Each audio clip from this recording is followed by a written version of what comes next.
بسم اللہ الرحمن الرحیم۔ شروع کرتا ہوں اللہ کے پاک نام سے جو بہت بڑا مہربان نہایت رحم والا۔ دوستو، بہنوں، بھائیوں، بزرگوں، السلام علیکم۔ تاریخ اسلام کی قسط نمبر 105 میں ہم آپ کو خوش آمدید کہتے ہیں، اور اس میں ہم بیان کر رہے ہیں خوارج کی شورش۔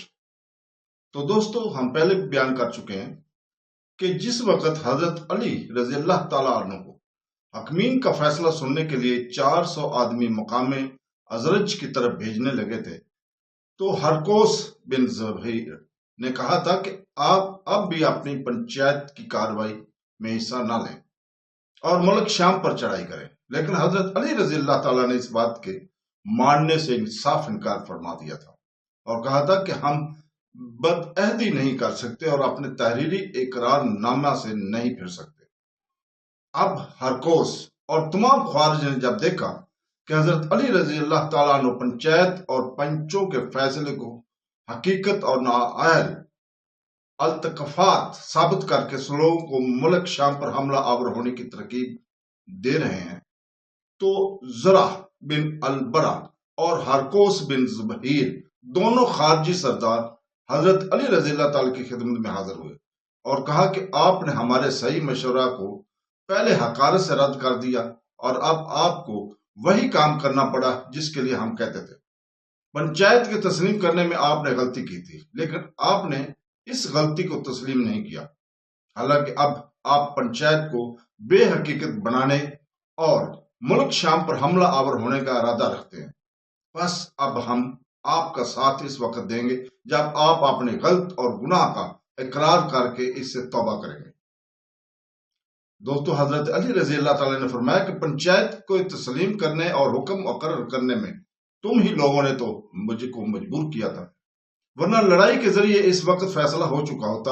یہ کیسی الٹی بات ہے کہ اب مجھ کو خطا کار ٹھہراتے اور مجھ سے توبہ کراتے ہو۔ انہوں نے کہا کہ اچھا، ہم تسلیم کیے لیتے ہیں، ہم نے بھی گناہ کیا، لہٰذا ہم بھی توبہ کرتے ہیں اور آپ بھی اپنے گناہ کا اقرار کر کے توبہ کریں، پھر شامیوں سے لڑنے چلیں۔ حضرت علی رضی اللہ تعالیٰ نے فرمایا کہ جب میں گناہ ہی نہیں تسلیم کرتا تو توبہ کیسے کروں؟ یہ سن کر وہ دونوں اٹھ کھڑے ہوئے اور لا حکم اللہ کہتے ہوئے اپنی قیام گاہوں کی طرف چلے گئے۔ اس کے بعد حضرت علی رضی اللہ تعالیٰ مسجد کوفہ میں خطبہ دینے کھڑے ہوئے، تو مسجد کے ایک گوشہ سے ایک خارجی نے بلند آواز سے کہا کہ لا حکم اللہ۔ حضرت علی رضی اللہ تعالیٰ نے فرمایا کہ دیکھو، یہ لوگ کلمہ حق سے باطل کا اظہار کرتے ہیں۔ اس کے بعد آپ نے پھر خطبہ شروع کیا تو یہی آواز آئی، لا حکم اللہ۔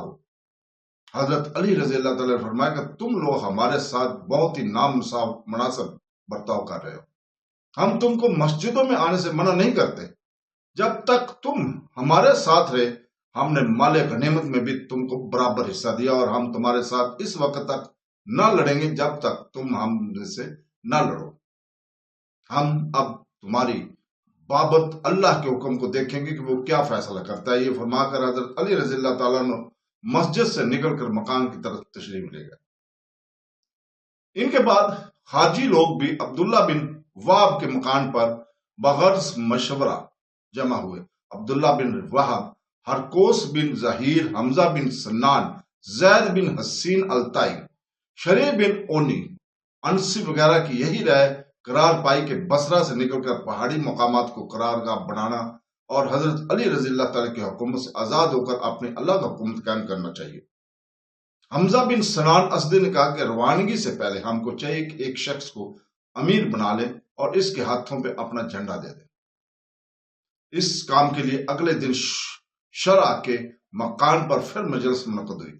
اس مجلس میں عبداللہ بن وہب کو خوارج نے اپنا امیر بنایا اور اس کے ساتھ ہاتھ پر بیعت کی۔ عبداللہ بن وہب نے کہا کہ ہم کو یہاں سے اب کسی ایسے شہر کی جانب چلنا چاہیے جہاں ہم اللہ کے حکم کو جاری کر سکیں، کیونکہ ہم اہل حق میں شرعی نہیں کہا۔ ہم کو مدائن کی طرف جانا چاہیے کیونکہ اس پر ہمارا قبضہ بڑی آسانی سے ہو جائے گا اور وہاں کی تھوڑی سی فوج کو ہم بآسانی مغلوب کر سکیں گے۔ وہیں ہم اپنے ان بھائیوں کو بلوا لیں گے جو بصرہ میں موجود ہے۔ زید بن حسین نے کہا کہ اگر ہم سب کے سب مجتمع ہو کر نکلے تو عجب نہیں ہمارا تعاقب کیا جائے۔ لہٰذا مناسب یہ ہے کہ دو دو چار چار 10 کی ٹولیوں میں یہاں سے نکلے اور اول مدائن نہیں بلکہ جو نہروان کی جانب چلیں اور وہیں اپنے بھائیوں کو خط بھیج کر بصرہ سے بلوا لیں۔ اسی آخری رائے کو سب نے پسند کیا۔ قرارداد کے موافق پر یہ لوگ متفرق طور پر چھوٹی چھوٹی ٹولیوں میں کوفہ سے نکلے۔ کوفے سے نکل کر انہوں نے خوارج بصرہ کو لکھا کہ تم بھی بصرہ سے نکلو اور ہم سے نہروان میں آ ملو۔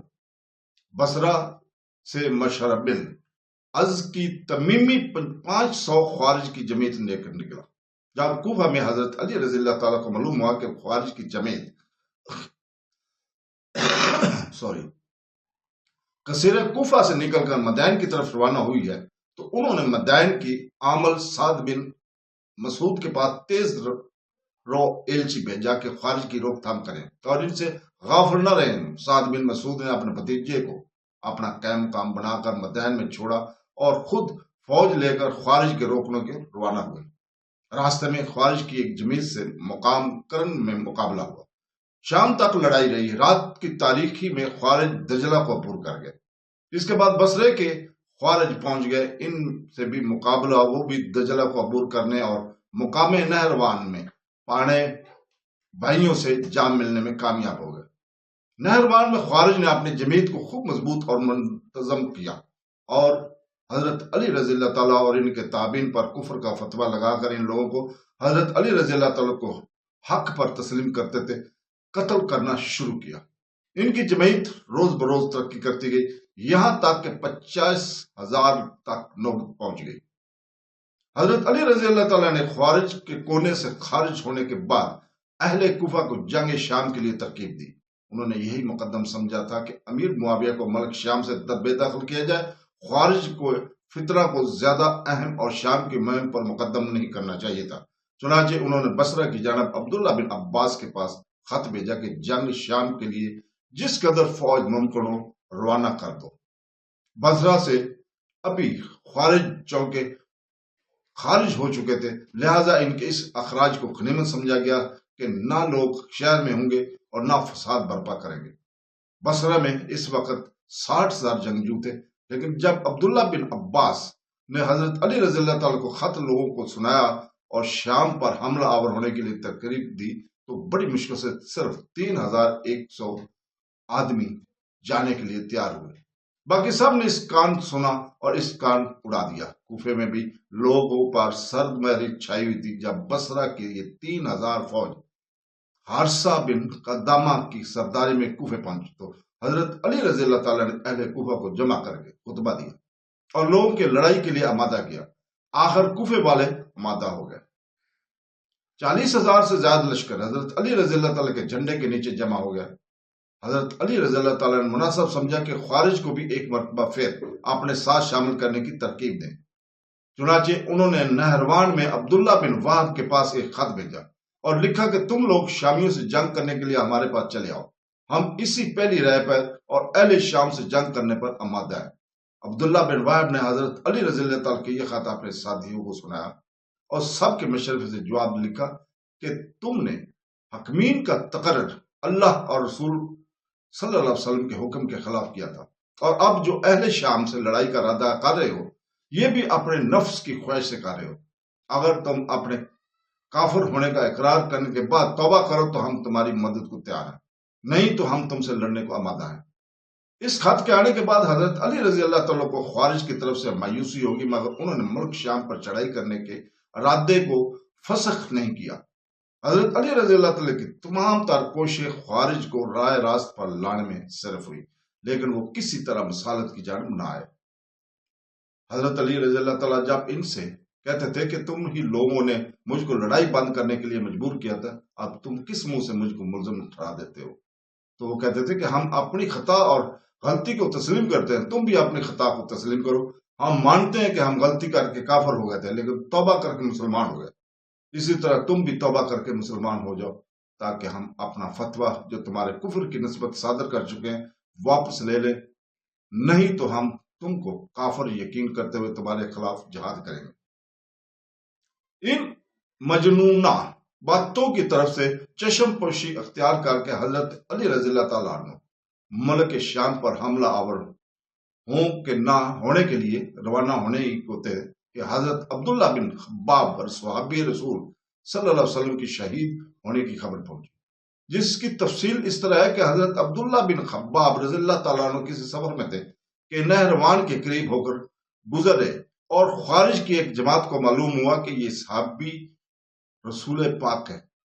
انہوں نے آ کر سوال کیا کہ آپ ابو بکر عمر کی نسبت کیا کہتے ہیں؟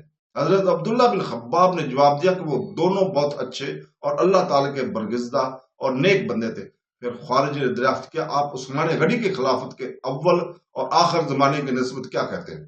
حضرت عبداللہ بن خباب نے جواب دیا کہ وہ اول سے آخر حق پرست اور حق پسند تھے۔ پھر خارج نے پوچھا کہ علی کی نسبت حکمین کے مقرر کرنے سے پہلے اور حکمین کے مقرر کرنے کے بعد آپ کا کیا خیال ہے؟ انہوں نے جواب دیا کہ حضرت علی رضی اللہ تعالیٰ تم لوگوں سے زیادہ اللہ اور رسول پاک صلی اللہ علیہ وسلم کے حکم کو سمجھنے اور اس پر عمل کرنے والے ہیں۔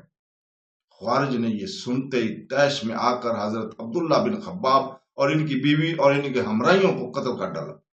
حضرت علی رضی اللہ تعالیٰ نے جب یہ خبر سنی تو تحقیق حال کے لیے حرس بن مرہ کو روانہ کیا۔ خوارج نے ان کو بھی مار ڈالا۔ ساتھ ہی خبر پہنچی کہ خوارج بلا دریغ ہر اس شخص کو جو ان کا ہم خیال وہم عقیدہ نہ ہو قتل کر ڈالتے ہیں۔ اب ان لوگوں کو حضرت علی رضی اللہ تعالیٰ کے لشکر میں تھے یہ فکر ہوئی کہ ہم اگر شام کے ملک کی طرف گئے تو خوارج کوفہ بصرہ وغیرہ تمام عراق پر قابض و متصرف ہو کر ہمارے اہل و عیال کو قتل کر دیں گے۔ حضرت علی رضی اللہ تعالیٰ نے بھی یہ خیال کیا کہ اگر خوارج نے کوفہ بصرہ پر قبضہ کر لیا تو پھر ملک شام پر حملہ آوری بجائے مفید ہونے کے مضر ثابت ہوگی۔ چنانچہ جنگ شام کو ملتوی کر کے خوارج کی طرف کوچ اور لشکر خوارج کے قریب پہنچ کر ان کے پاس پیغام بھیجا کہ تم میں سے جن لوگوں نے ہمارے بھائیوں کو قتل کیا ہے ان کو ہمارے سپرد کر دو تاکہ ہم ان کو قصاص میں قتل کر دیں اور تم کو تمہارے حال پر چھوڑ کر اہل شام کی طرف روانہ ہوں۔ اس عرصہ میں جب تک کہ ہم جنگ اہل شام سے فارغ ہوں ممکن ہے کہ اللہ تعالیٰ تم کو راہ راست پر لے آئے۔ اس کے بعد حضرت علی رضی اللہ تعالیٰ نے کئی بزرگوں صحابیوں کو یک بعد دیکھ رہے خوارج کی اور نصیحت اور واعظ کرنے کے لیے روانہ کیا اور خوارج کی وفود کو بلا کر خود بھی نصیحت کی۔ غلطی حکمین کی مقرر کرنے میں اگر ہوئی تو بحث اصلی تم ہی لوگ تھے۔ اب جو کچھ گزر رہا ہے اس کو فراموش کرو اور ہمارے ساتھ شامل ہو کر اہل شام سے لڑنے کو چلو۔ خوارج نے ہر مرتبہ یہی جواب دیا کہ بے شک ہم لوگوں نے اللہ اور رسول پاک صلی اللہ علیہ وسلم کے حکم کی خلاف ورزی کی اور کافر ہوئے، لیکن توبہ کر کے پھر مسلمان ہو گئے۔ اب تم بھی جب قطع گناہ کا اقرار کر کے توبہ نہ کرو گے کافر ہوگے اور ہم تمہاری مخالفت میں کوئی کوتاہی نہ کریں گے۔ حضرت علی رضی اللہ تعالیٰ فرماتے ہیں کہ میں اللہ پر ایمان لایا، ہجرت کی، اللہ کی راہ میں جہاد کیا، میں کس طرح اپنے آپ کو کافر کہوں؟